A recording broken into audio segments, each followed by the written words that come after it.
ভারতের একজন ধর্মগুরু আমাদের নবী করিম সাল্লাল্লাহু আলাইহি ওয়াসাল্লাম সম্পর্কে কটূক্তি করেছেন।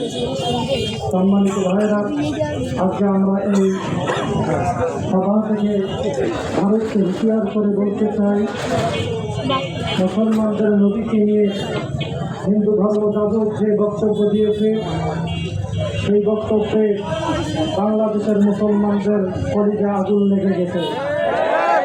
শুধু বাংলাদেশের মুসলমানদের কলিজায় আগুন লাগছে তা না, পৃথিবীতে যত মুসলমান আছে সকলের কলিজায় আগুন লেগেছে। আমরা সাম্রাজ্যবাদী সরকার ভারতকে বলতে চাই, আমাদের কলিজার আগুন বাংলাদেশ শুধু নয়, আমাদের কলিজার আগুন যদি ভারতে পৌঁছায় যায়, তোমাদের ক্ষমতার মতলব তছনছ হয়ে যাবে।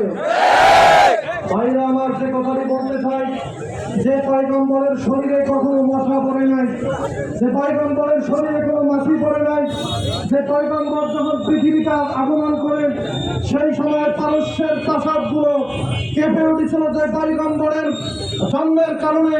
সম্মানিত ভাইরা, আমরা এখান থেকে বলতে চাই, ওই নবীর যদি অপমান করা হয় তাহলে পৃথিবীর মুসলমানরা এমন ভাবে কাঁপুনি দিবে, পৃথিবীর মানচিত্র থেকে ভারতের মতো নিকৃষ্ট রাষ্ট্র পৃথিবীর মানচিত্র থেকে মুছে যাবে। আমরা এখান থেকে বলতে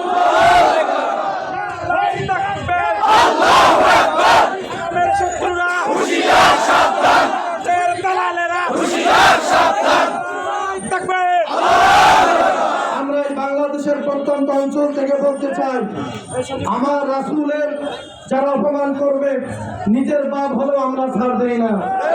সম্মানিত ভাইরা, আপনারা জানেন হযরত আবু বকর রাদিয়াল্লাহু তাআলা আনহু তিনি তার পিতাকে থাপ্পড় মেরেছিলেন হযরত নবী করিম সাল্লাল্লাহু আলাইহি ওয়াসাল্লামের ব্যাপারে খারাপ মন্তব্য করার কারণে। শুধু তাই নয়, আল্লাহ রাব্বুল আলামিন হযরত আবু বকর রাদিয়াল্লাহু তাআলা আনহুর ব্যাপারে তার সপক্ষে কোরআনের আয়াত নাযিল করে জানিয়ে দিয়েছেন। সম্মানিত ভাইরা, মুসলমানরা নবীকে নিজেদের জীবনের থেকে ভালোবাসে, নিজের সন্তানের থেকে ভালোবাসে, নিজের বাপ মার থেকে ভালোবাসে, পৃথিবীর সব কিছুর থেকে মুসলমানরা নবীকে ভালোবাসে। সুতরাং সেই নবীকে নিয়ে যদি কেউ কটূক্তি করে, পৃথিবীর মুসলমানরা ঐক্যবদ্ধ হয়ে সেই দেশের বিরুদ্ধে আগ্রাসন চালাতে বাধ্য হবে।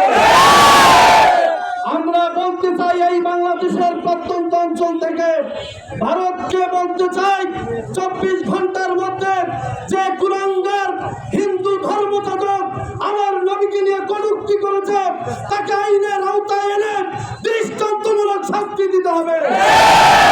যদি শাস্তি না দেন, গোটা পৃথিবীর মুসলমানরা ঐক্যবদ্ধ হয়ে এমন আন্দোলন করে তুলবে, পৃথিবীর মানচিত্র থেকে ভারত নামক রাষ্ট্র মুছে দেওয়া হবে।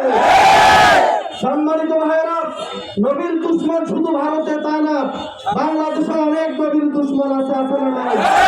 শুধু ভারতের দুশ্মনদের বিরুদ্ধে নয়, বাংলাদেশে যারা নবীর বিরুদ্ধে কথা বলে তাদের বিরুদ্ধে আমরা বাংলাদেশ সরকারকে বলবো, তাদেরকেও আইনের আওতায় এনে দৃষ্টান্তমূলক শাস্তি দিতে হবে।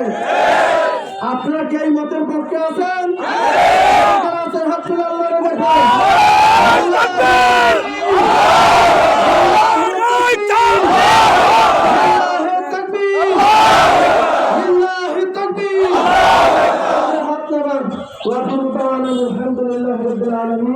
আসসালামু আলাইকুম ওয়া রাহমাতুল্লাহ। যেহেতু আমাদের সময় হয়েছে